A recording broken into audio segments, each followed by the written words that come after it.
Good evening, everyone. This is class number 4 in the series of Principal, Vice Principal UPSC DOE exam. We will be talking about the NEP. NEP actually काफ़ी बड़ा topic है और दो class में भी जितना हम cover कर रहे हैं उससे भी थोड़ा ज़्यादा ही है. बट आई थिंक आज जो हम करेंगे वो लगभग लगभग चीज़ों को कवर कर लेगा. बट उसके बाद भी अगर आपके कुछ क्वेश्चंस होते हैं तो you can either study them yourself through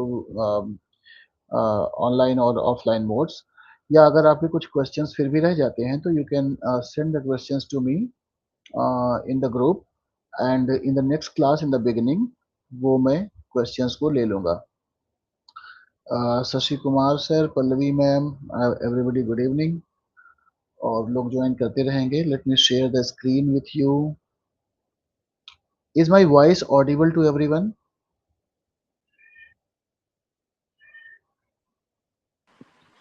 Hello, sir. You are not audible. Okay. बाकी लोग बताएं. गरिमा जी, पल्लवी जी, आवाज आ रही है? Sir, audible. ओके. किसको नहीं आ रही आवाज? चलो, जिनको आवाज नहीं आ रही एक बार वो ट्राई करेंगे डिस्कनेक्ट करके कनेक्ट करने की तो आवाज उनको आ जाएगी. Can you see the screen dear friends? Can you see the screen? Yes, sir. Visible. Okay. So very quickly जो हमने कल किया था उसको हम रिवाइज करके यहाँ तक पहुँचते हैं. So we started yesterday with this slide कि सबसे इम्पोर्टेंट चीज़ें क्या पूछी जा सकती हैं, फिर क्या इम्पोर्टेंट है, क्या कम इम्पोर्टेंट है, ज़्यादा इम्पोर्टेंट है, ट्रेडिशनल अप्रोच और मॉडर्न एनईपी अप्रोच में फ़र्क क्या है. हमने हिस्ट्री देखी थी पूरी कि जो हमारी एनईपी 2020 है वो कहाँ से होकर के आई है. उसके बाद हमने ये एक्रोनिम देखा जो हम याद कर सकते हैं अपने एग्जाम के लिए. फिर विजन क्या है एनएपी का, 5 पिलर क्या हैं, और चैप्टराइजेशन. दो पार्ट्स हैं, देयर आर 2 पार्ट्स. पार्ट 1 में 8 और पार्ट 2 में 10 चैप्टर्स हैं.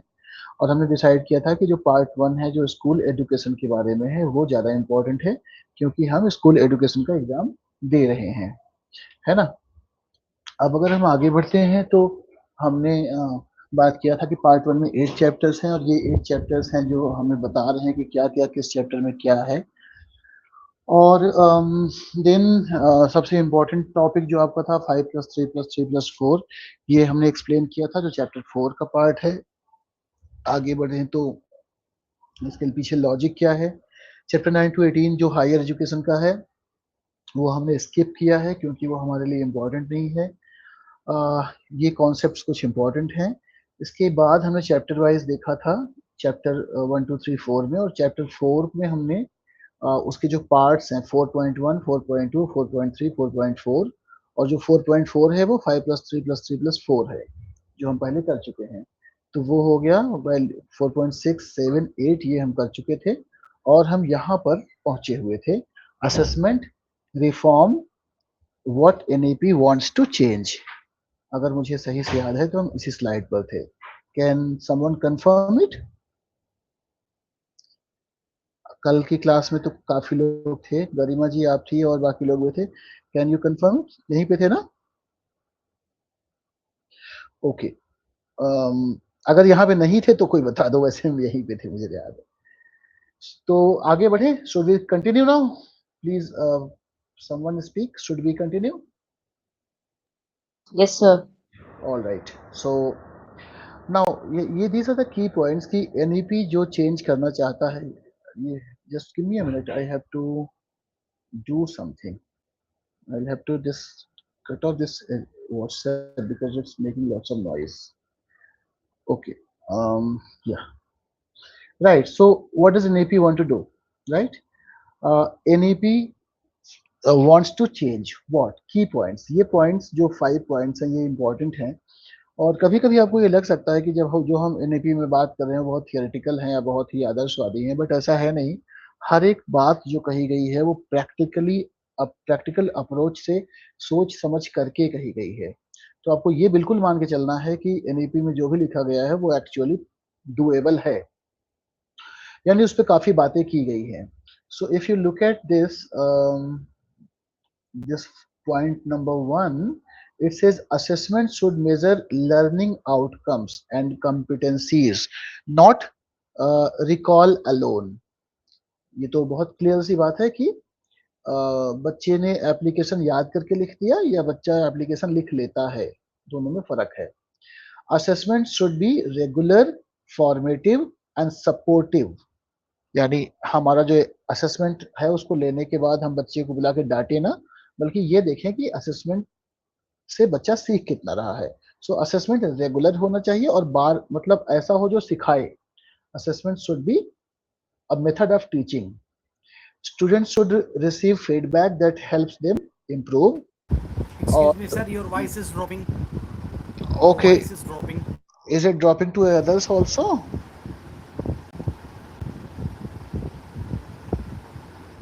Is my No, voice sir, it's okay, fine. okay? So now point number 4, board examination. Now it's board examination should be design.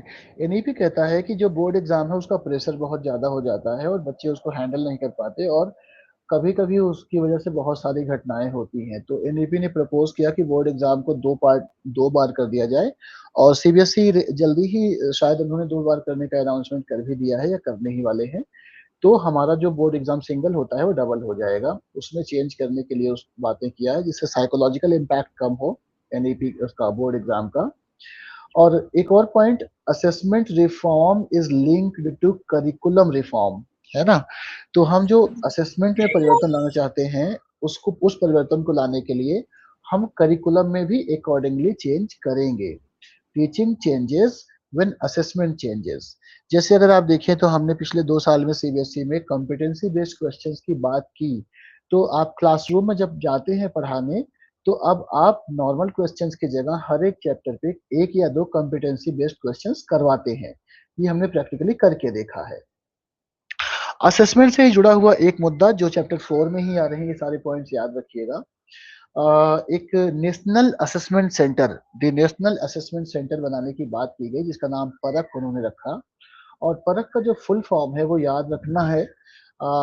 जैसे इसका फुल फॉर्म हो गया performance assessment review and analysis of knowledge for holistic development, है ना. तो development का D है नहीं बट परख में वो है. Performance assessment review and analysis of knowledge for holistic development. एक तो ये फुल फॉर्म याद रखना है. दूसरा परख है क्या ये जानने का प्रयास करना है. परख में 3 चीजों को जोड़ा गया है. पहला कि असेसमेंट के स्टैंडर्ड्स को बढ़ाया जाए, टेक्निकल सपोर्ट दिया जाए और एक इकोसिस्टम ऐसा तैयार किया जाए जहां से हमारा जो असेसमेंट है वो बहुत ज्यादा स्ट्रांग हो पाए. उसके लिए क्या किया गया, it has been designed as a national assessment standard and support body, है ना. तो ये एक ऐसी बॉडी है जो नेशनल लेवल पे असेसमेंट को एक स्टैंडर्ड लेके आएगी और प्रमोट करेगी. It will develop norms, standards and guidelines for student assessment and evaluation. It will support learning assessment, national achievement survey. तो परख में नेशनल अचीवमेंट सर्वे लास्ट ईयर भी हुआ था अगर आपको याद हो तो, जिसको नैस कह रहे थे, कुछ लोग हिंदी में नास बोल दे रहे थे. NAS सभी दिल्ली के स्कूलों में हुआ था. And capacity building. Then guides examination boards and strengthens the assessment ecosystem. So परख is a national body जिसका कर्तव्य ये है कि वो सीबीएसई हो, आईएससी हो या यूपी बोर्ड हो या कोई भी बोर्ड हो, सभी को वो गाइड करेगा. एंड परख is associated with NCERT in the implementation architecture. इसको इम्प्लीमेंट कौन कराएगा, एनसीईआरटी कराएगा, क्योंकि एनसीईआरटी डिसाइड करेगा कैसे इस पे काम होना है. ये जो पॉइंट्स हम डिस्कस कर रहे हैं, अगर आपको कोई भी पॉइंट लगता है कि आपको थोड़ा कम समझ में आ रहा है तो आप उस पर्टिकुलर पॉइंट को क्लास के बाद एक बार थोड़ा सा स्टडी कर सकते हैं. वैसे जितना मैं आपको बता रहा हूँ अगर आपको उतना समझ में आ जाता है, उतना आप अंडरस्टैंड कर लेते हैं तो आपका क्वेश्चन जो भी उस पे आएगा आप कर पाएंगे. इससे ज्यादा डीप में जाके क्वेश्चन नहीं होगा, ये मैं आपको बता सकता हूँ. हाँ, ये पॉसिबिलिटी है कि मल्टीपल चीजों को मिला करके क्वेश्चन बना दिया जाए, लेकिन क्या जो परख में मैंने बताया उससे भी डीप जाके क्वेश्चन होने वाला है, उसकी पॉसिबिलिटी बहुत कम है. अब परख ने इंट्रोड्यूस किया या कह लीजिए एनईपी ने इंट्रोड्यूस किया something called holistic progress card. HPC। अब ये होलिस्टिक प्रोग्रेस कार्ड क्या है? होलिस्टिक प्रोग्रेस कार्ड या HPC ये कहता है कि जब भी आप किसी बच्चे का असेसमेंट करेंगे तो वो असेसमेंट सिर्फ 2 पैरामीटर या 3 पैरामीटर पे नहीं हो सकता, बल्कि वो 360 डिग्री व्यू होना चाहिए। 360 डिग्री व्यू का मतलब है जितना ज्यादा से ज्यादा असेसमेंट आपको आप कर सको, एनालिसिस कर सको, उतना बेहतर होगा। तो इसमें जो की पॉइंट्स हैं जो HPC जज करने का या एसेस करने का प्रयास करता है, उसमें it covers cognitive, affective and psychomotor dimensions. ये सब आपको ऑलरेडी पता है, cognitive, affective and psychomotor dimensions, so I will not go in detail. It tracks progress over time rather than a single score. अब मान लो कोई बच्चा 10वीं में 60% ले आया, तो क्या वो 2 महीने पहले भी 60% और 2 महीने बाद भी 60% ही था? ऐसा तो नहीं है। तो जो होलिस्टिक प्रोग्रेस कार्ड है वो किसी बंदे की को बार बार चेक करता है, यानी एक समय के बाद फिर से उसको टेस्ट किया जाता है। It includes teacher assessment and opportunities for self assessment and peer assessment. तो 3 तरीके का असेसमेंट हो गया, एक टीचर कर रहा है, एक उसका दोस्त, उसका साथी जो पीयर है वो कर रहा है, और एक वो खुद से कर रहा है। ये तीनों के तीनों ही असेसमेंट होलिस्टिक प्रोग्रेस कार्ड में इंक्लूडेड हैं। And it does highlight strengths, competencies, areas of improvement. अब ये नहीं कहता, HPC ये नहीं कहता कि आप X में पास हो गए, Y में फेल हो गए। वो कहता आपकी स्ट्रेंथ ये है, आपकी कोर कॉम्पिटेंसीज ये हैं, और ये वाला एरिया है जहां पे आप इंप्रूव कर सकते हो। और साथ ही साथ HPC होलिस्टिक प्रोग्रेस कार्ड ये भी बताता है कि हर एक लर्नर के अंदर कौन सा यूनिक आइडिया है, कौन सा विशेष बात है, उसको भी वो बताता है। And it also supports communication among students, teacher and parent. That is, ये तो हम PTM वगैरह करते रहे हैं, उसी को प्रमोट करने की बात कर रहा है। ओके, तो ये आपका परख हो गया और HPC हो गया। ये दोनों इंपॉर्टेंट पॉइंट्स हैं, इस पे क्वेश्चंस बन सकते हैं। आई होप कि आप लोगों को ये समझ में आया होगा। अब हम चलते हैं इसके आगे और हम देखते हैं। Okay, let me go ahead. And अब हम चलेंगे लैंग्वेज पॉलिसी पे। अब ये लैंग्वेज पॉलिसी पे बहुत बवाल हुआ है। 1986 वाली पॉलिसी, उसके पहले 68 वाली पॉलिसी और 20 वाली पॉलिसी, जो 3 मेजर पॉलिसीज आई हैं एजुकेशन की इंडिया में, उसमें जब भी लैंग्वेज की बात हुई तो थोड़ा बहुत बवाल तो हुआ है। तो इसलिए ये तो सबको पता था कि अगर वो लैंग्वेज पॉलिसी बना रहे हैं तो कुछ ना कुछ तो होगा ही। तो they were ready for that, right. But problem है क्या, और किस बात पे वो लोग इतना ज्यादा भड़के हुए हैं, ये हमें समझने की आवश्यकता है। एक वो पॉलिटिकल एंगल हो गया, लेकिन पॉलिटिकल एंगल को छोड़ दिया जाए तो एजुकेशन का जो एंगल है वहां पे क्या बेनिफिट है, ये हमें समझ में आना चाहिए।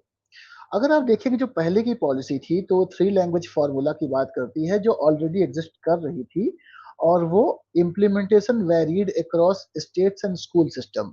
यानी जो इम्प्लीमेंटेशन था वो अलग अलग जगहों पे अलग अलग हो रहा था। मीडियम ऑफ इंस्ट्रक्शन व्यक्ति की चॉइस पर था, स्टेट डिसाइड करता था या लोकल प्रैक्टिसेस डिसाइड करती थी। Language learning was often treated mainly as a subject issue, language को एक सब्जेक्ट माना जाता था, और हिंदी, रीजनल लैंग्वेज या इंग्लिश, इनके कॉम्बिनेशन को अभी तक चलाया जा रहा था 2000 से पहले पहले। अब जो परिवर्तन आता है वो ये है कि 3 language formula continues but with greater flexibility. अब इसमें उन्होंने कहा कि जो पहली जो बच्चे की पढ़ाई होगी वो तो मदर टंग में होगी, है ना, लेकिन जो दूसरी लैंग्वेज होगी उसकी वो any other Indian modern language होगी।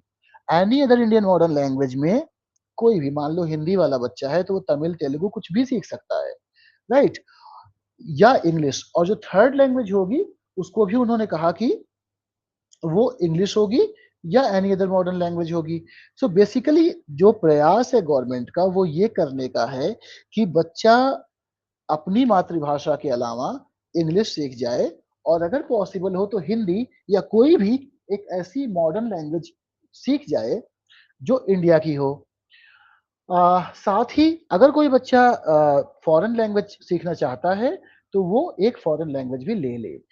बट क्योंकि गवर्नमेंट ने नॉन हिंदी जो एरियाज थे उनको हिंदी सीखने का भी एक ऑप्शन दे दिया, इसलिए उन लोगों को ये बात पसंद नहीं आई। जो पीएम श्री स्कूल्स हैं, पीएम श्री स्कूलों में थ्री लैंग्वेज फॉर्मूला को एनईपी के तहत लागू किया जा चुका है, लेकिन पीएम श्री स्कूलों का विरोध भी किया गया तमिलनाडु में पर्टिकुलरली, और कर्नाटक में जहां बीजेपी के खिलाफ की सरकारें हैं वहां पे, क्योंकि उन्होंने ये कहा कि हम हिंदी को सपोर्ट नहीं करेंगे, और इसलिए उन्होंने पीएम श्री स्कूलों को भी का भी विरोध किया, तो कई जगह भी वो ओपन नहीं हो पाए हैं। इसमें पॉइंट है कि no language is to be imposed on any state. NEP साफ साफ कहता है ऑन पेपर कि कोई भी लैंग्वेज किसी पे इम्पोज नहीं की जाएगी। At least 2 of the 3 languages should be native to India. जो 3 लैंग्वेज फॉर्मूला में 2 है, कम से कम 2 उसमें भारतीय भाषाएं होना चाहिए, एक मातृभाषा और एक दूसरी वाली भाषा। अगला, होम मदर टंग या लोकल या regional language is preferred as medium at least till grade 5। और आखिरी, multilingualism is treated as a cognitive cultural and educational resource. तो मल्टीलिंगुअलिज्म को काफी प्रमोट किया गया है। अब अगला point, NEP medium of instruction के बारे में क्या बात करता है। This is also an important point. जैसा मैंने आपसे कहा, काफी बड़ा टॉपिक है एनईपी का, और हमने उन्हीं चीजों को उठाने की कोशिश की है जो आपके राइटिंग एग्जाम में और साथ ही साथ इंटरव्यू में आ सकते हैं। NEP mandates mother tongue medium for every child till grade 8। अब आप ये बताइए, ये सही है या गलत है? क्या एनईपी कक्षा 8 तक सभी बच्चों को मदर टंग में पढ़ने के लिए मजबूर करता है, मैंडेट करता है? नहीं करता। लेकिन अगर आपको यूपीएससी ऐसा ही एक स्टेटमेंट देगा तो आपको लगेगा कि हाँ शायद वो करता है। तो इसके रिगार्डिंग जो मूल भावनाएं हैं, जो मुख्य मुद्दे हैं, वो हम जान लेते हैं। पहला, wherever possible home language, mother tongue, local regional language should be the medium until at least grade 5। कक्षा 5 तक कह रहा है कि मदर टंग होनी चाहिए, लेकिन जहां पे संभव हो वहां पर कह रहा है, ये नहीं कह रहा कि होनी ही चाहिए। दूसरा, प्रिफरेबली अप टू ग्रेड 8, कक्षा 8 तक प्रिफर हो जाए तो ज्यादा अच्छा है, वो ये कह रहा है। मैंडेट तो कक्षा 5 तक भी नहीं कर रहा, वेयर पॉसिबल कहा गया है। हालांकि वो एक तरीके का मैंडेट करना ही है, लेकिन लीगल नहीं हुआ फिर। अगला, अ क्लासरूम में contain children with different home languages, यानी एक ही क्लासरूम में अलग अलग मातृभाषा के बच्चे पढ़ाई कर सकते हैं। और अगला, अगर होम लैंग्वेज टेक्स्ट बुक, अगर जो मदर टंग है उसमें टेक्स्ट बुक्स अनअवेलेबल हैं, तो टीचर एंड स्टूडेंट जो है should still use the home language wherever possible. भले ही मान लो कि बच्चे को पढ़ाई करा रहे हो तमिल में, लैंग्वेज तमिल में टेक्स्ट बुक अवेलेबल नहीं है, मान लीजिए, हालांकि अवेलेबल है बट मान लेते हैं कि नहीं है, तो भी टीचर और स्टूडेंट मातृभाषा का प्रयोग कर सकते हैं। Bilingual teaching learning materials are encouraged. जो कहते हैं ना सिर्फ इंग्लिश में ही पढ़ाओ या सिर्फ हिंदी में ही पढ़ाओ या सिर्फ तमिल में ही पढ़ाओ, ऐसा नहीं है। बाइलिंग, एनईपी कहता है कि आप क्लासरूम में भी बाइलिंगुअल होने का प्रयास करो और एक से ज्यादा भाषाओं को यूज करो। The last point is the objective is comprehension and strong foundational learning, not language politics। Language politics नहीं, बल्कि उद्देश्य क्या है कि बच्चा एक से ज्यादा लैंग्वेज सीख जाए और अच्छे से सीख जाए। राइट राहुल जी, आपका माइक ऑन था, मैंने ऑफ कर दिया है। ओके, तो ये मीडियम हो गया। मीडियम समझ में आ गया आपको कि कक्षा 5 तक वो कहता है कि मदर टंग होनी चाहिए, 8 तक प्रेफरेबली मदर टंग होनी चाहिए, और अगर मदर टंग में बुक्स अवेलेबल नहीं है तो भी वो मदर टंग में टीचर और बच्चा पढ़ाई कर सकते हैं। और लक्ष्य ये है कि फाउंडेशन पर ही बच्चे को भाषा मजबूत कर दी जाए, किसी भी प्रकार की पॉलिटिक्स करना उसका उद्देश्य नहीं है। थ्री लैंग्वेज फॉर्मूला जो है वो बहुत इंपॉर्टेंट है और इस पे आपके क्वेश्चंस भी बनेंगे, बट एनईपी भी इसलिए भी इंपॉर्टेंट है क्योंकि अल्टीमेटली ये अच्छा रिजल्ट देने वाला है। हम इस पे बात कर चुके हैं, इसमें एक दो पॉइंट जो रह गए थे उसको हम ले लेते हैं। आखिरी पॉइंट आप देखिएगा, Indian sign language is also promoted and standardised resource. जैसे साइन लैंग्वेज है वो भी कई हैं, हम लोगों को तो शायद मालूम नहीं है, लेकिन sign language, Indian sign language जो है उसको भी प्रमोट किया गया है। संस्कृत ऑफर किया गया है हर एक लेवल पे इंडियन लैंग्वेजेस को प्रमोट करने के लिए। है ना। तो ये कुछ चीजें हैं जो कराने की कोशिश की गई है।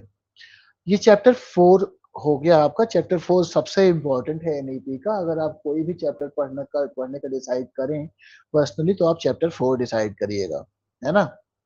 अब हम चैप्टर 5 पे चलते हैं। चैप्टर 5 बात करता है टीचर्स के बारे में, और वो कहता है कि the teacher is at the centre of educational reform.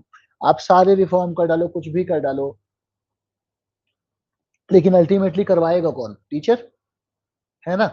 तो ये आपके सामने जो 7 पॉइंट्स हैं, ये टीचर के बारे में है। टीचर का जो सिलेक्शन हो वो मेरिट पर होना चाहिए। अब ये अलग बात है कि बहुत सारी पॉलिटिक्स है उसमें, और कैसे कैसे सिलेक्शन होता है उसके बारे में हम फिलहाल बात नहीं करेंगे यहाँ पर। This is not the platform. But NEP कहता है कि मेरिट पर होना चाहिए। टीचर की जो तैयारी हो, जो उनको पढ़ाया लिखाया जाए, वो स्ट्रांग होना चाहिए। उन्होंने आईटीईपी कोर्स की बात की है हायर एजुकेशन में, कि 4 साल का बीएड हो जाएगा, जिसका नाम आईटीईपी रखा है। कंटिन्यूअस प्रोफेशनल डेवलपमेंट, ये कहा गया है कि कोई भी टीचर जो है उसको 50 घंटे का साल में कम से कम ट्रेनिंग मिलनी चाहिए, सीपीडी होना चाहिए, कंटिन्यूअस प्रोफेशनल डेवलपमेंट, जो आपका एससीईआरटी वगैरह करवाते हैं। अगला, teachers are encouraged to participate in professional development. अपना प्रोफेशनल डेवलपमेंट करने के लिए टीचर अगर किसी सेमिनार वगैरह में जाता है तो उनको प्रवेश इनकरेज किया जाए। हालांकि डीओई में फिलहाल बहुत ज्यादा सुविधाएं उपलब्ध नहीं है, लेकिन एनईपी कहता है। National professional standards for teachers, NPST, याद रखिएगा, एनपीएसटी बड़ा अच्छा टर्म है, कि national professional standards for teachers. एक मानक तय किया जाएगा कि देश में जो व्यक्ति शिक्षा कर रहा है, मान लीजिए कक्षा 9 या 10 के लेवल पे कर रहा है, तो उसका मिनिमम क्या होना चाहिए। ये मानक एनईपी तय करने का प्रयास करता है। और एनईपी टीचर्स को ऑटोनॉमी देने की बात करता है, और अकाउंटेबिलिटी की बात करता है। यानी आप कैसे पढ़ाओगे आप डिसाइड करो, लेकिन जिम्मेदारी आपकी है। आपको बच्चे को इंग्लिश सिखाना है तो सिखाना है। और टीचर एजुकेशन जो है उसको मल्टी डिसिप्लिनरी बनाने की बात करता है, कि इंग्लिश का टीचर इंग्लिश ही क्यों सीखेगा, और भी कुछ सिखा दो उसको, कोई नुकसान तो हो नहीं जाएगा, कुछ वो बेटर ही बन जाएगा। ऑल राइट, तो हर एक टीचर से ये पूछा जाएगा कि आप और क्या सीखना चाहते हैं, और उनको वो सिखाया जाएगा। टीचर प्रोफेशनल डेवलपमेंट में मैंने आपको अभी कुछ देर पहले बताया कि कम से कम 50 घंटे का कोर्स हर एक टीचर को करने के लिए कहा गया है या करवाया जाएगा। साल भर में 50 आवर्स कम से कम। CPD should be choice based, यानी ये टीचर डिसाइड करेगा कि वो क्या पढ़ना चाहता है, कौन से एरिया में पढ़ना चाहता है, और टीचर की प्रोफेशनल डेवलपमेंट के बारे में जुड़ा हुआ होना चाहिए। और ये पेडागोजी से, असेसमेंट से, सब्जेक्ट नॉलेज से या इमर्जिंग प्रैक्टिसेस से भी जुड़ा हुआ रहेगा तो बेटर होगा। देन जो स्कूल का हेड होगा, they will require continuous professional development and leadership capacity, यानी प्रिंसिपल्स की भी ट्रेनिंग होनी चाहिए। एंड निष्ठा के बारे में आप लोग जानते होंगे, हम आगे भी बात करेंगे। Nishtha is a major implementation initiative for teacher and school head capacity building. Nishtha पर बहुत सारे कोर्सेज आते हैं, आप लोगों ने किए होंगे और करेंगे आगे। टीचर एजुकेशन स्टैंडर्ड और प्रोफेशनल आइडेंटिटी में थोड़ा आगे बढ़ेंगे, और यहाँ पर एनपीएसटी के बारे में मैंने आपको बता दिया। आईटीईपी 4 साल का बीएड जो किया गया है, कुछ यूनिवर्सिटीज उसको कर रहे हैं कि 12वीं के बाद आप आईटीईपी कोर्स कर लीजिए। इंडियन टीचर एजुकेशन प्रोग्राम करके है वो भी आ जाएगा, तो 12वीं के बाद डायरेक्ट बीएड करने का ऑप्शन खुल जाएगा। और बाकी ये इंपॉर्टेंट पॉइंट्स यही हैं। अब आगे बढ़ते हैं, equitable and inclusive education. Chapter 6 बात करता है कि जो एजुकेशन होगी वो इंक्लूसिव होनी चाहिए। पर्टिकुलरली जो CWSN बच्चे हैं उनको भी सबके साथ पढ़ने का मौका मिलना चाहिए। जो सोशियली पिछड़े हुए हैं उनको भी एक साथ पढ़ने का मौका मिले। जो इकोनॉमिकली वीक हैं उनको भी एक साथ पढ़ने का मौका मिले। और इसी को कहा गया है, dear friends, SEDG, socio economically disadvantaged groups. SEDG ये कहाँ पे आया है? चैप्टर 6 में आया है। और किसको सपोर्ट करता है? ये बात करता है disadvantage on societal norms, disadvantage on economical norms, disadvantage on geographical norms, disadvantage on gender norms, महिलाओं की शिक्षा की बात करता है, और थर्ड जेंडर की शिक्षा की भी बात करता है। और जितने भी ग्राउंड पे डिस्क्रिमिनेशन हो सकता है हर एक ग्राउंड SEDG में अवेलेबल है। ये बात करता है कि एजुकेशन बैरियर फ्री होनी चाहिए, टेक्नोलॉजी इसमें काफ़ी ज़्यादा इन्वॉल्व होनी चाहिए, इंक्लूसिव टीचिंग मटेरियल्स उपलब्ध होने चाहिए, gender inclusion fund, gender inclusion fund की बात करता है कि जो किसी मान लीजिए एक जेंडर है जिसको बहुत ज़्यादा सुविधाएं मिल रही हैं और दूसरे को नहीं मिल रही हैं, तो उसके लिए विशेष फंड बनाया जाए जिससे उसको इन्वॉल्व किया जाए। स्पेशल एजुकेशन जोन्स SEGs या SEZ ये बनाने की बात करता है, स्पेशल एजुकेशन जोन जहां पे विशेष प्रकार की शिक्षाएं दी जाएंगी, and special attention to disadvantage regions and communities. तो ये हम बात कर चुके हैं, ये चैप्टर 6 हो गया। SEDG क्या होता है मैंने आपको अभी बता ही दिया कि चाहे वो कल्चरली पिछड़ा हो, जियोग्राफिकली पिछड़ा हो, इकोनॉमिकली पिछड़ा हो, डिसेबिलिटी से पिछड़ा हो, जेंडर से पिछड़ा हो, जाति से पिछड़ा हो, माइनॉरिटी से पिछड़ा हो, बॉर्डर, रिमोट, ट्राइबल एरिया में रहता हो, एस्पिरेशनल जगह रहता हो, कुछ भी कहीं भी कैसे भी करके अगर वो पिछड़ा हुआ है, चाहे वो इकोनॉमिकली वीकर सेक्शन है, EWS है, उसको SEDG में लाया गया है चैप्टर 6 में, और उसके कल्याण के लिए प्रयास किया जाएगा। What does NEP proposes for SEDG? अब SEDG की पहचान तो हमने कर लिया, उनके लिए हम क्या करेंगे, एक जेंडर इंक्लूजन फंड तैयार करेंगे, हम बात कर चुके हैं, स्पेशल एजुकेशन जोन तैयार करेंगे, अलग अलग एरिया में स्कॉलरशिप देंगे, ट्रांसपोर्टेशन, हॉस्टल, इन सब का खर्चा उठाएंगे, लर्निंग मटेरियल तैयार करेंगे, असिस्टिव डिवाइसेस देंगे उनको, आउट ऑफ स्कूल जो बच्चे छोड़ के जा चुके हैं उनको सुविधाएं देंगे, उनको स्कूल वापस लाने का प्रयास करेंगे, इंक्लूसिव करिकुलम बनाएंगे जो सभी बच्चों को समझ में आए, टीचर्स को सेंसिटिव बनाया जाएगा, कम्युनिटी को पार्टिसिपेट कराया जाएगा, और बच्चों को जो हम सिस्टम से बाहर निकाल रहे हैं उसको कम करने का प्रयास किया जाएगा, टेक्नोलॉजी और डिजिटल रिसोर्सेज को बढ़ाया जाएगा। चैप्टर 6 यहाँ पे आपका कंक्लूड होता है और हम बढ़ते हैं चैप्टर 7 की ओर।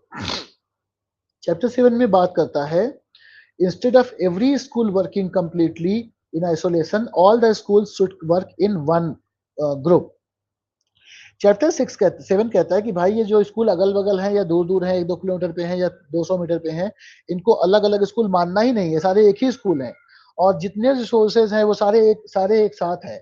तो रिसोर्सेज शेयर करने की बात कर रहा है, रिसोर्सिंग और इफेक्टिव गवर्नेंस की बात कर रहा है। रिसोर्सेज क्या है, अब मान लो एक स्कूल में प्रिंसिपल दूसरे में प्रिंसिपल नहीं है तो वो प्रिंसिपल दूसरे वाले को भी देखेगा, है ना। एक स्कूल में इंग्लिश टीचर दूसरे में नहीं है तो वो इंग्लिश टीचर दूसरे वाले को भी देखेगा, लैब है तो लैब भी जाके देखेगा। कौन कौन से रिसोर्सेज शेयर किए जा सकते हैं, टीचर का रिसोर्स शेयर हो सकता है, काउंसलर शेयर हो सकता है, सोशल वर्कर शेयर हो सकता है, इक्विपमेंट शेयर हो सकते हैं, लेबोरेटरीज शेयर हो सकती हैं, लाइब्रेरीज शेयर हो सकती हैं, स्पोर्ट्स फैसिलिटीज हो सकती हैं, आर्ट्स और वोकेशनल रिसोर्सेज शेयर हो सकते हैं। चैप्टर 7 कहता है शेयरिंग इज केयरिंग। ओके, तो स्कूल कॉम्प्लेक्सेस क्लस्टर की क्या मीनिंग है, आपसे ये क्वेश्चन पूछा जा सकता है कि स्कूल कॉम्प्लेक्स या क्लस्टर का क्या मतलब है। क्लस्टर का मतलब है कि अगल बगल जितने स्कूल हैं सबको इकट्ठा कर दो, सबकी लाइब्रेरी, सबके काउंसलर, सबके टीचर, सबके वर्कर, सबके एक्सपर्टीज, सबकी लैब, सबकी लाइब्रेरी, सारी चीजें शेयर कर दो, और जो बच्चा जहां पढ़ पाए वहां पढ़ाई करे। किसी बच्चे को इसलिए ना रोका जाए क्योंकि भैया हमारे स्कूल में मैदान नहीं है तो हम तुमको खेलने नहीं देंगे, वो बगल में जाके खेल सकता है, या हमारे यहाँ कंप्यूटर लैब है नहीं है तो बगल में जाके पढ़ाई कर सकता है।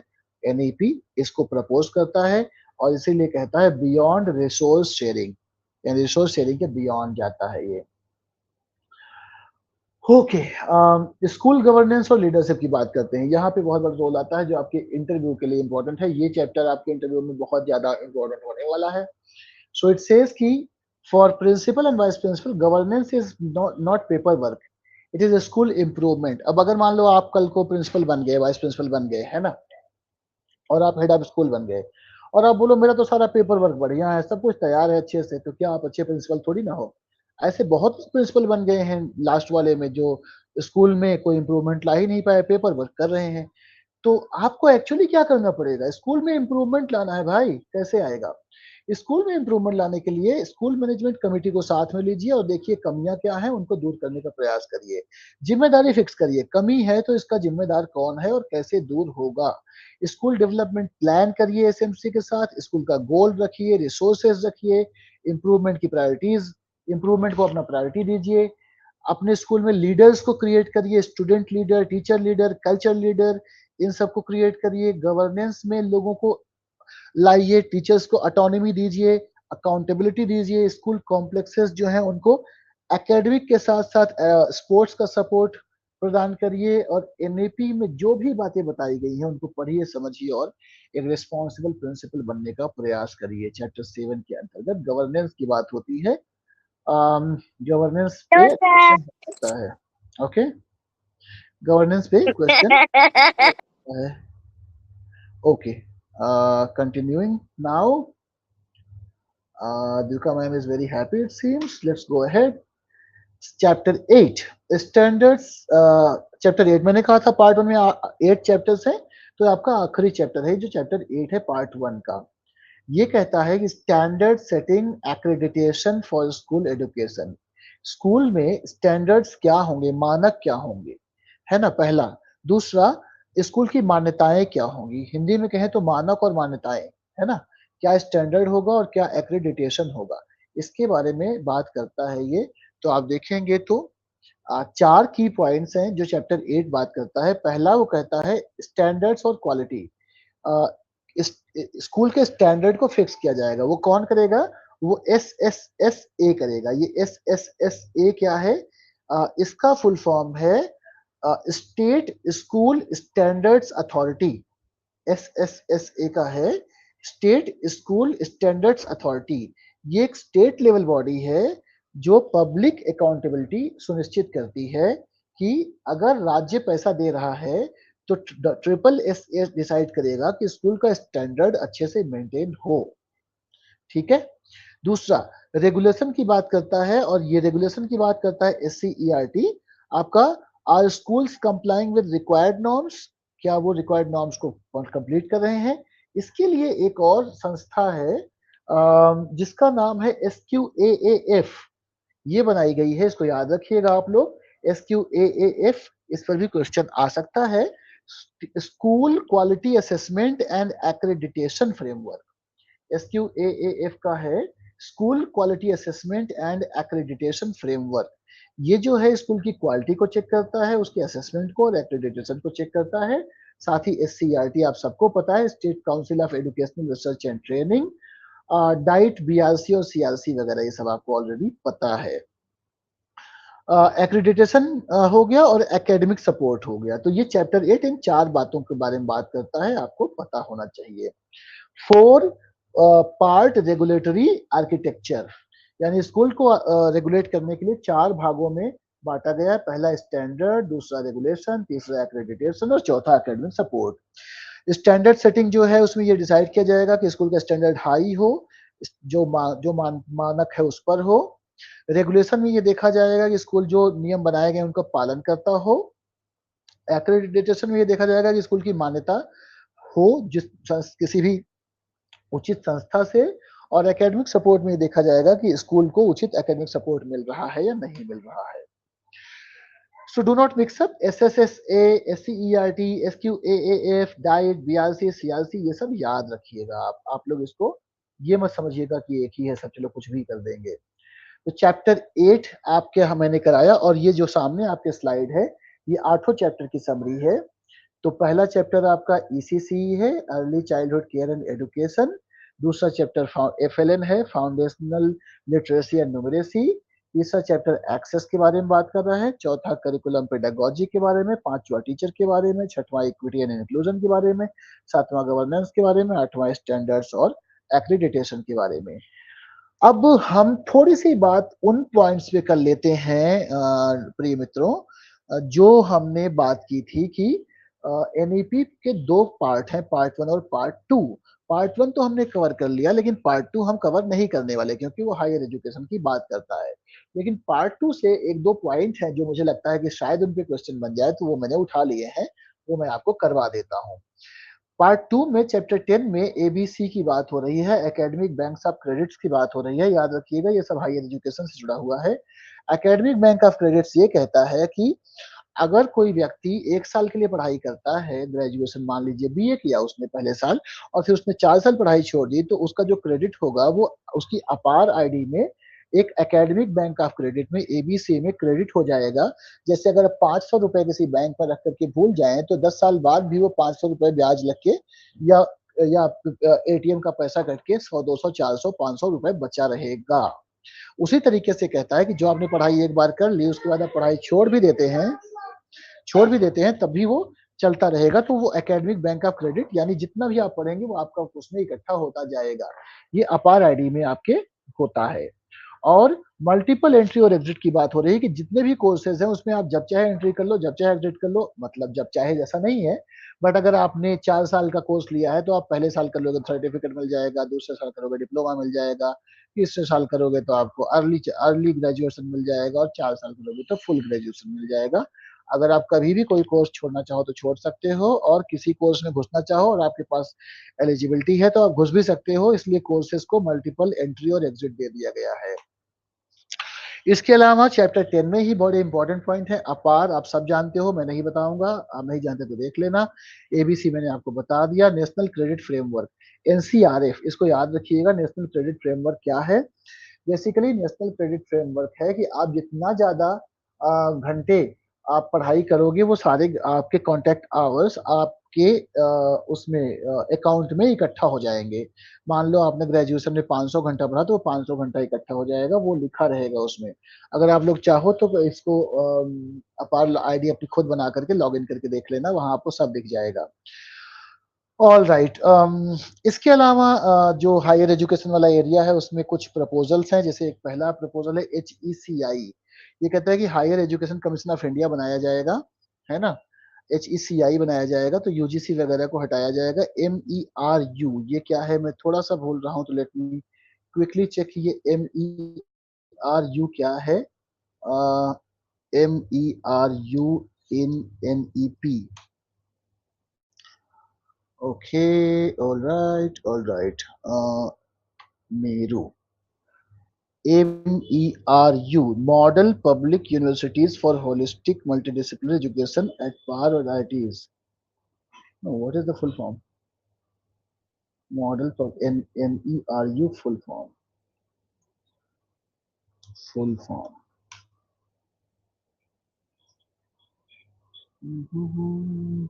Multi disciplinary education and research university, Meru, ठीक है। तो ये नाम है इसका, MERU, multi disciplinary education and research university. तो यूनिवर्सिटीज को एक नया नाम दिया गया कि उसको जैसे मल्टी सुपर स्पेशलिटी हॉस्पिटल नहीं होते हैं वैसे ही नाम देने की कोशिश की गई कि नाम होगा multi disciplinary education and research university Meru. आप देखेंगे ये डिब्रूगढ़ यूनिवर्सिटी की वेबसाइट है dibru.ac.in, और उसमें फ्रंट पेज पे ही लिखा गया है कि डिब्रूगढ़ यूनिवर्सिटी जो है वो multi disciplinary education and research university बन गई है। तो ये आपका एक मेरू हो गया। नेशनल रिसर्च फ्रेमवर्क आपको बता दिया, 4 साल का ITEP आने वाला है, ये भी मैं आपको बता चुका हूँ। कुछ और पॉइंट्स जैसे आपका हायर एजुकेशन से national educational technology forum NETF है, स्वयं and online education, Indian knowledge system और टेक्नोलॉजी अंडर NEP 2020। आप चाहो तो पढ़ लेना, कुछ इंपॉर्टेंट पॉइंट्स हैं, मैं स्किप कर रहा हूँ। अब बात आती है कि हम चलो इसको मान लो हमने बना लिया, बनाने के बाद हमने पढ़ लिया समझ लिया, ये एक्चुअली प्रैक्टिकली लागू कैसे होगा? From policy to school leadership, school में कैसे आएगा, है ना। तो स्कूल में ये सारी जो पॉलिसीज बनी वो स्कूल में फॉलो कैसे हो रही है, अब आप ये देखिए। सबसे पहले तो आ रहा है निपुण भारत। अब निपुण एक ऐसी चीज है जो चैप्टर 4 में ही आ रहा है, फाउंडेशनल लिटरेसी को इंश्योर कर रहा है। और निपुण वाले अभी आज मेंटर टीचर लोग आ गए होंगे आपके स्कूल में और बातें कर रहे होंगे कि निपुण का टेस्ट होने वाला है। निपुण फाउंडेशनल लिटरेसी एंड न्यूमरेसी, जिसको FLN कहते हैं। ये कहता है कि भाई ये कंफर्म करना है कि हमारे बच्चों को लिखना पढ़ना जोड़ना घटाना आ जा रहा है, पहला निपुण। दूसरा है विद्या प्रवेश। विद्या प्रवेश जो कहता है वो कहता है कि स्कूल प्रिपरेशन ग्रेड 1 के लिए, जब हम ग्रेड 1 से पहले 3 साल बच्चे को दे रहे हैं, चाहे आंगनवाड़ी के माध्यम से या स्कूल के माध्यम से या प्राइमरी टीचिंग के माध्यम से कहीं से भी दे रहे हैं, जब बच्चा कक्षा 1 में आ रहा है तो तैयार होकर के आए ना। तो इस चीज को विद्या प्रवेश के तहत लाया गया है। निष्ठा, ये टीचर ट्रेनिंग के बारे में है या हेड ऑफ स्कूल की ट्रेनिंग के बारे में है। परख, हम डिटेल में बात कर चुके हैं। दीक्षा या PM ई विद्या पोर्टल डिजिटल पोर्टल है जहाँ पे टीचर्स को और स्टूडेंट्स को भी लर्निंग का मौका मिलता है। समग्र शिक्षा पहले से ही चला आ रहा है, और एनसीएफ एफएस और एनसीएफ एससी इसकी हम बात अलग से करेंगे, इसलिए मैं यहाँ पे छोड़ रहा हूँ। Basically national curriculum framework for students है 2022, national curriculum framework for teachers है। ठीक है, तो इस पे बात करेंगे।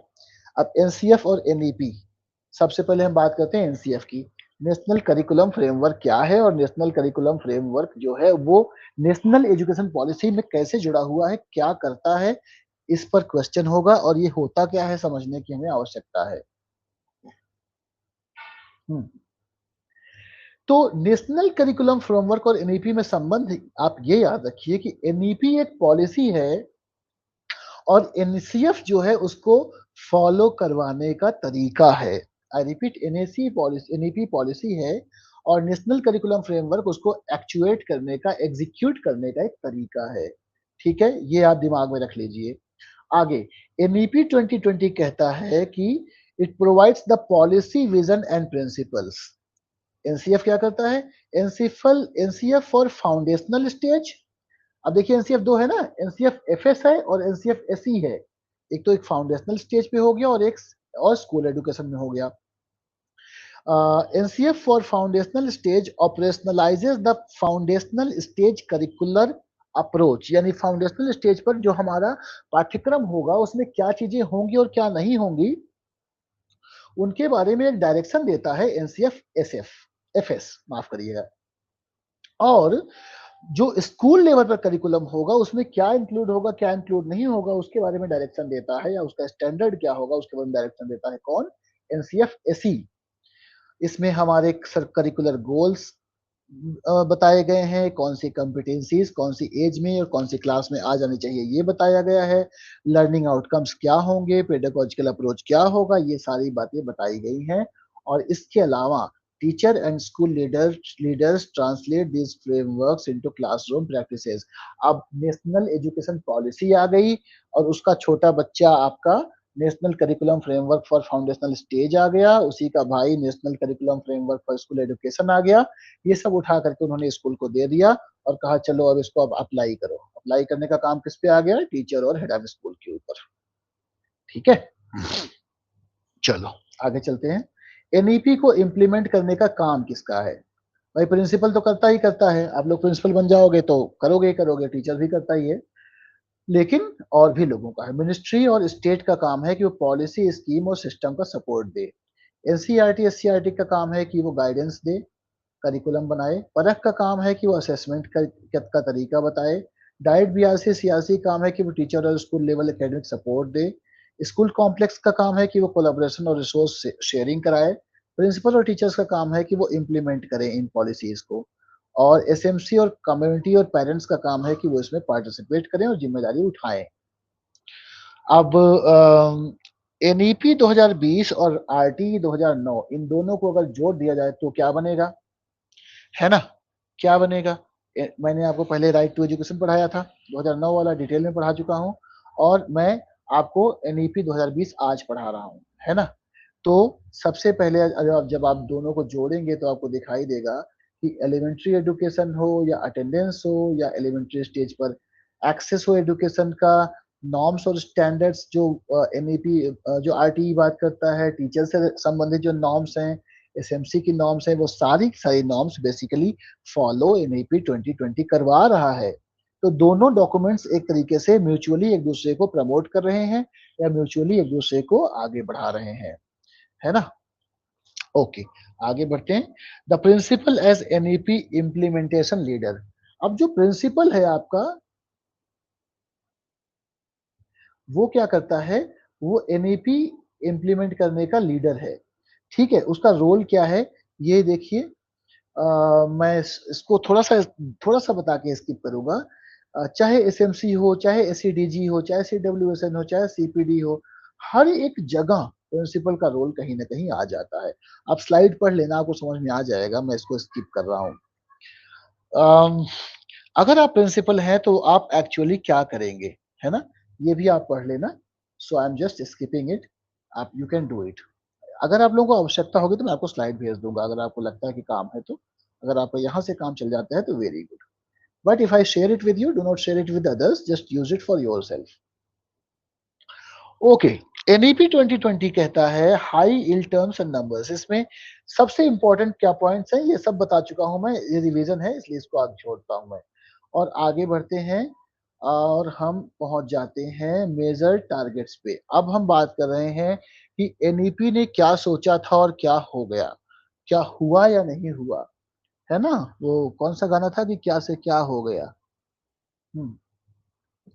तो हम ये बात कर रहे हैं प्रिय मित्रों की एनईपी ने क्या टारगेट रखे थे। 6 साल हो गए एनईपी को आए, उसमें से क्या अचीव हुए, कौन से टारगेट में हम लाइन पे चल रहे हैं, कौन से टारगेट में हम पिछड़ रहे हैं, ये क्वेश्चन बनेगा। 6 साल हो चुके हैं।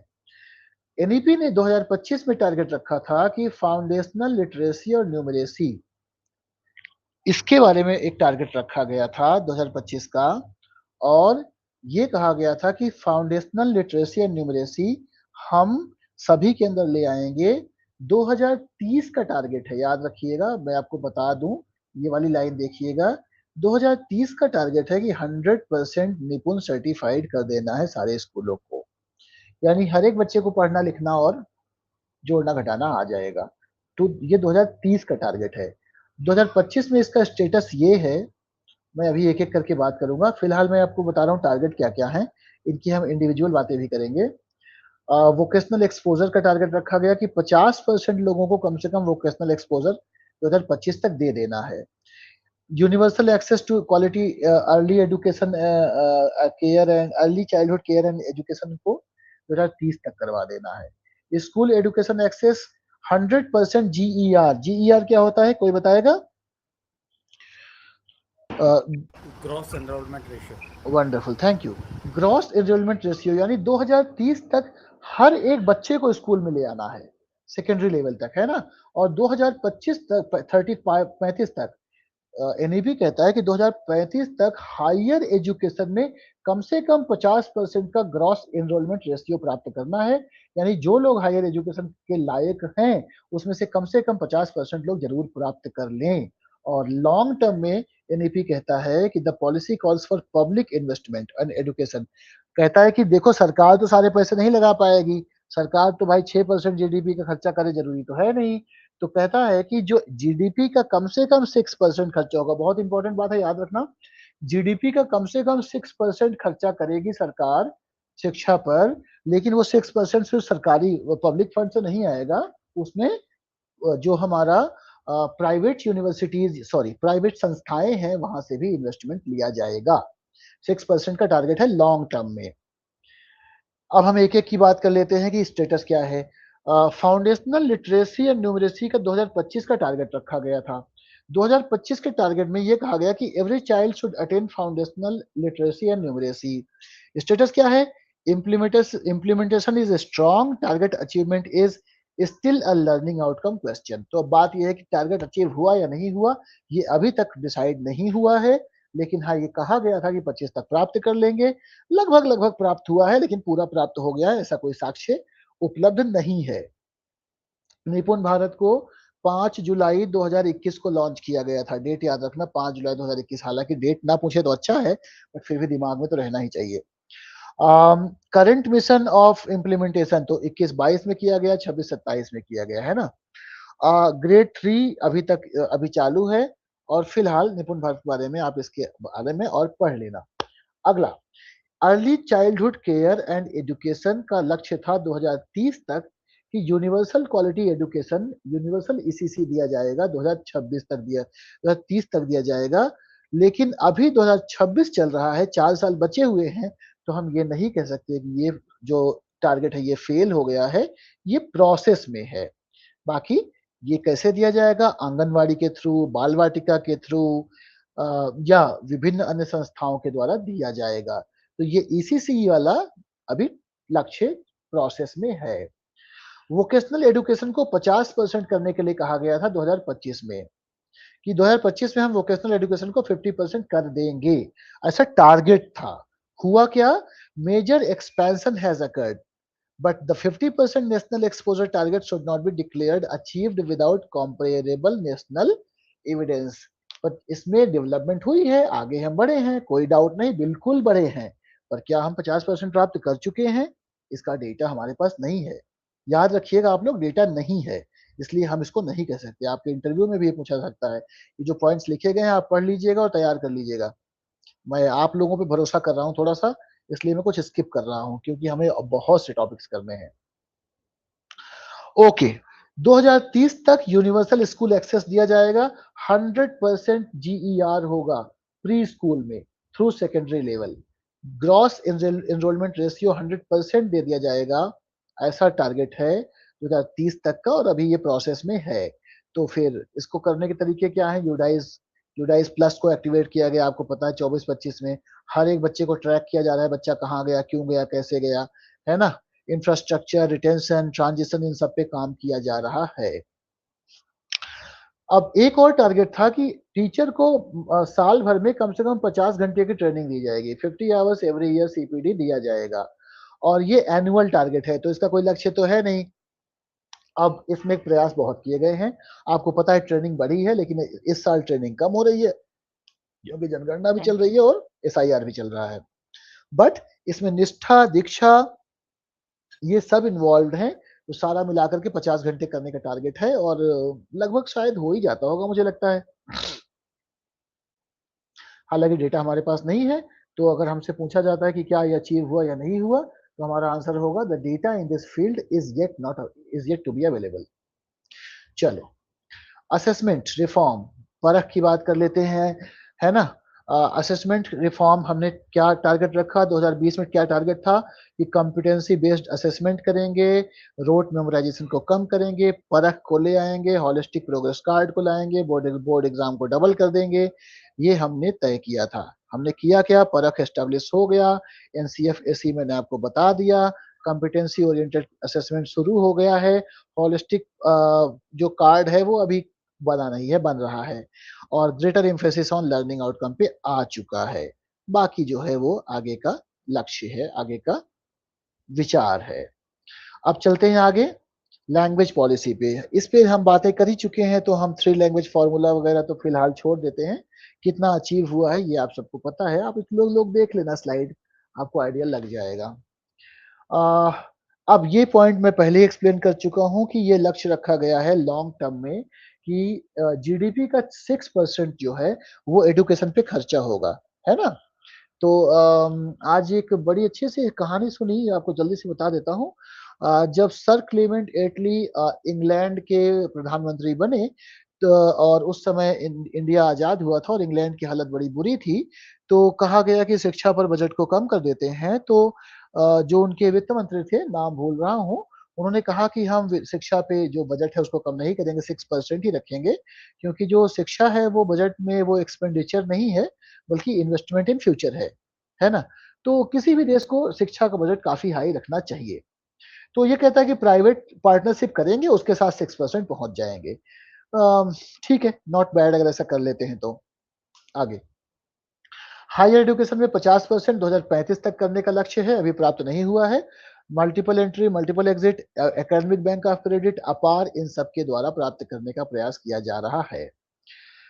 तो ये आपका समरी हो गई यूपीएससी कॉन्सेप्ट। अगर आप इसको देखें तो पॉलिसी टारगेट क्या है, एनईपी ने क्या प्रॉमिस किया, क्या प्रोग्राम चलाए गए, निपुण निष्ठा दीक्षा वगैरह, क्या आउटपुट आया, क्या आउटकम आया, और इम्पैक्ट क्या हुआ, ये सब आपको समझना है, समझ के रखना है दिमाग में। और एनईपी 2020 का अगर आप स्कोर कार्ड देखेंगे, स्कोर कार्ड का मतलब है कि use this as the final, that is कि हमें ये समझना है कि हमारे लिए क्या इंपॉर्टेंट है। आप देखेंगे एफएलएन, वोकेशनल, ईसीसी, एनीवे इसको छोड़ देते हैं, नॉट वेरी इंपॉर्टेंट। तो हमने जो डिस्कशन करना था फिलहाल हमने डिस्कशन कर लिया है, और अब हमारे पास मैंने 15 क्वेश्चंस यहाँ पे रखे हैं आपके प्रैक्टिस के लिए। अगर आप लोग कहें तो मैं प्रैक्टिस करा देता हूँ, अगर आप लोग जल्दबाजी में हैं तो हम क्लोज कर सकते हैं। Are you available guys? Yes, sir. Yeah. Yes, wonderful, sir. ठीक है। Yes sir. चलो, तो एक काम करेंगे, आज हम बहुत सिंपल तरीका दिखाएं करेंगे। हर क्वेश्चन में ज्यादा से ज्यादा 1 मिनट के लिए आपको दिखाऊंगा। 15 क्वेश्चंस हैं और मैं 15 क्वेश्चन में कोई डिस्कशन नहीं करूंगा, सिर्फ आपको क्वेश्चन पढ़ के सुना दूंगा, है ना। और हम लास्ट में आंसर देखेंगे। आप आंसर अपने मन में सोच के रखो, अगर पेन पेंसिल है तो टिक कर लो, जिससे कि आप चेक कर सको कि आपने कितने सही किए। ये अच्छा आइडिया है, ऐसा कर लें? Yes, sir. Yes, sir. Okay good, thank you dear friends. सही है। पहला क्वेश्चन, अगर कोई चाहे तो लगे हाथ आंसर दे सकता है, मुझे कोई दिक्कत नहीं है। आप प्रिंसिपल, अच्छा लास्ट टाइम मुझे किसी ने कहा था कि सर हिंदी में भी कर दिया करो, तो मैंने इस बार हिंदी में भी लिखा है। थोड़ा सा आप लोग कुछ ऊपर नीचे हुआ हो तो समझ लेना। A principal wants to implement NEP 2020's competency-based approach, which action best reflects the intended shift, है ना? प्रिंसिपल साहब आंसर चाहते इज हैं सी। कि आंसर इज सी। चलो बहुत बढ़िया, आप नाम बताना अपना। सर कन्हैया राम। कन्हैया जी, क्या बात है कन्हैया जी, आपको हम प्रिंसिपल साहब मान लेते हैं। नहीं ओके, अभी तो सही है। मुझे भी सी ही लग रहा है, हालांकि उन्हें देखा नहीं आंसर अभी। ठीक है चलो, आप लोगों को मैं 30 सेकंड देता हूँ पढ़ने के लिए, फिर मैं आगे बढ़ता हूँ। I'm going to now question 2. Your 1 minute starts now. Under the RTE Act, which statement most accurately describes the role of answer is B. Answer B. is B. B. Answer is B. very good. चलो यार note रखना, अभी last में answer आएगा, ठीक है? Match कर लेना तब। Question 3. Teachers complete the syllabus, but the students show weak conceptual understanding. C. Which intervention is most appropriate from an instructional leadership perspective? C. Remember your answer. I will come back to it. Should we go to the next one? Yes, Yes, sir. Okay. Which proposition is most consistent with NEP 2020's treatment of foundational literacy and numeracy?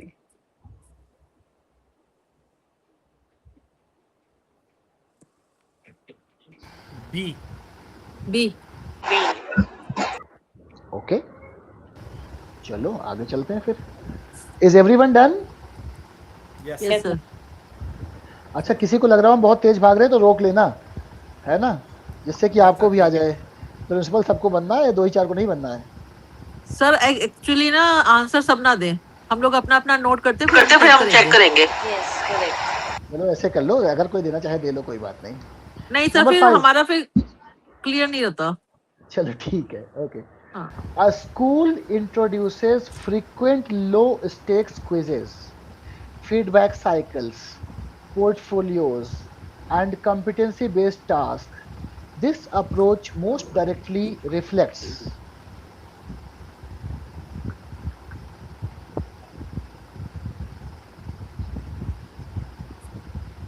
Done sir, next. all right. Let's go to the next question. Number 6. Which classroom practice is least compatible with the competency based orientation associated with NCF 2023? Least compatible यानी NCF 2023 से बहुत कम जुड़ा हुआ है।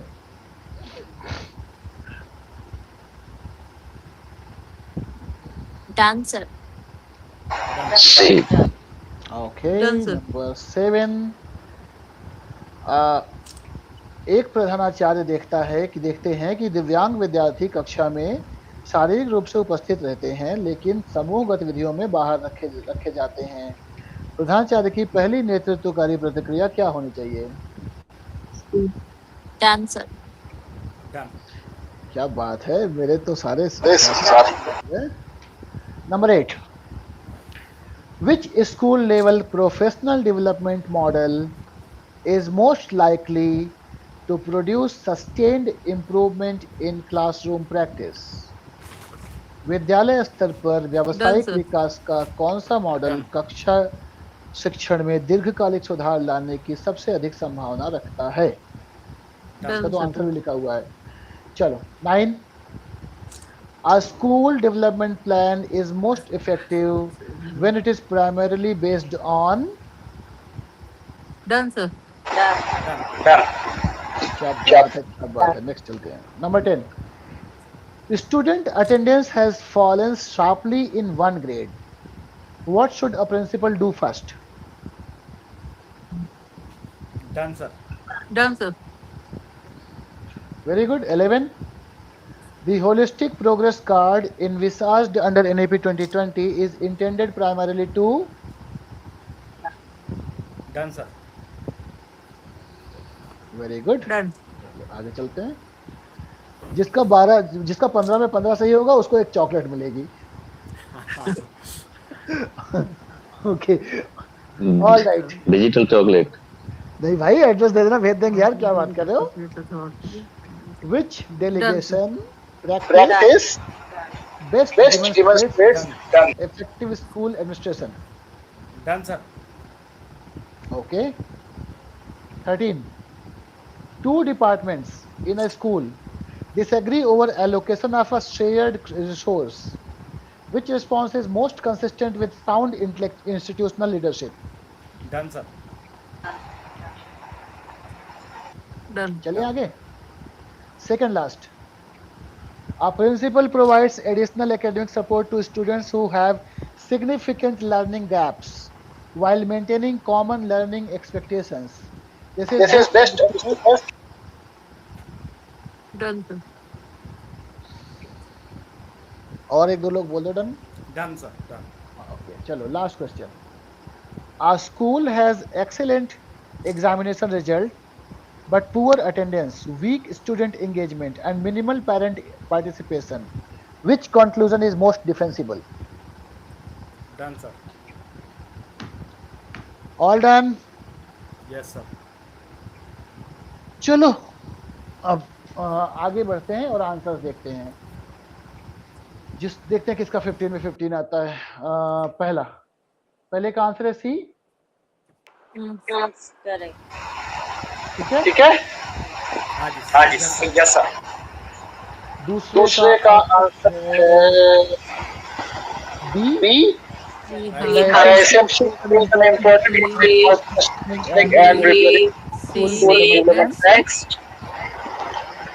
और तीसरे का answer है सी। A principal as an institutional leader should use classroom evidence teacher वगैरह वगैरह। चौथे का बी और पांचवे का C. All 5 check. Yes. Yes sir. All 5 correct. Yes. Yes sir. क्या बात है, लग रहा है खर्चा होने वाला है मेरा। चलो 6 to 10। अगर किसी को क्वेश्चन देखना हो तो मैं क्वेश्चन दोबारा दिखा दूंगा। No, sir. All are correct.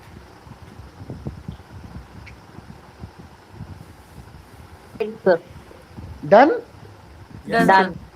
चलो लास्ट स्लाइड 11 to 15। सर एक गलत है बस 6 वाला। नाम क्या है आपका? Sunita Sharma. Sunit Sir, all are Sunit correct. Ji. Winner. और क्या बात है, सर एक गलत है। कोई बात नहीं। Sir, all correct. Chocolate all किसने जीती है? बताओ। Sir, waiting for the chocolate now. Sir, किसने जीता है? I am also कौन-कौन? waiting. I am also waiting Sir, for chocolate. Sushila. Vinay Kumar, Sushila Yes, ma'am. Sushila ma'am को तो बड़ी वाली भेजना पड़ेगा। क्यों सर? नहीं, हम तो सर 5 अरे वाली मैम, नहीं। हम आपको पहले से जानते हैं तो फिर आप बोलेंगे ना कि छोटी वाली क्यों भेज दिए। नहीं सर, पार्शियलिटी नहीं होनी चाहिए। चलो ठीक है। Equity and Okay. equality must be there. Congratulations to Vinay sir and Sushila ma'am, आपको चॉकलेट मिल जाएगी। आप लोग मुझे एड्रेस व्हाट्सएप कर देना। और any questions if you have please ask, otherwise we will conclude. Sunita ma'am well tried, Garima ma'am well tried. जिन्होंने भी ट्राई किया सभी को बहुत बहुत बधाई। आप लोगों को लग रहा होगा कि क्वेश्चंस आसान हैं और ऐसे नहीं आएगा, पर यही लेवल है, इसी लेवल का क्वेश्चन आने वाला है। ठीक है।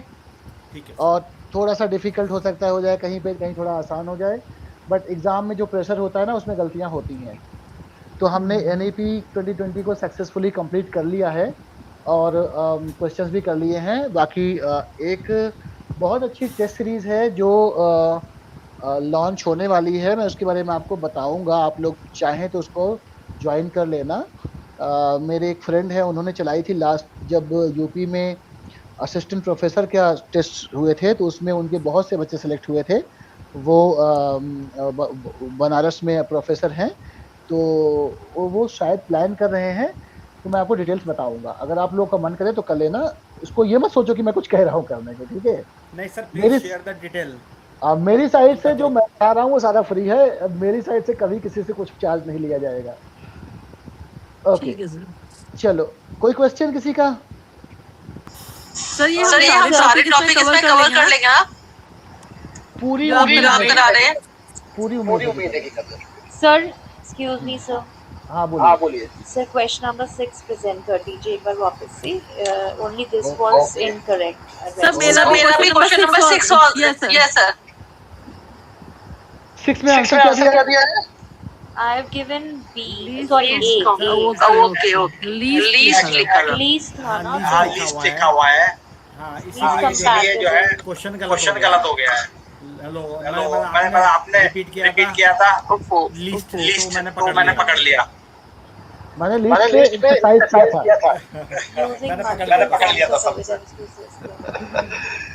चलो, बधाई हो दो लोगों को, थैंक यू। मैं तो उम्मीद करूंगा कि जितने लोग जुड़े सारे ही बने वाइस प्रिंसिपल या प्रिंसिपल, और हम लोग बड़ी सी पार्टी करें, है ना? सारे थैंक यू सर, मिलके। Thank you for your best wishes.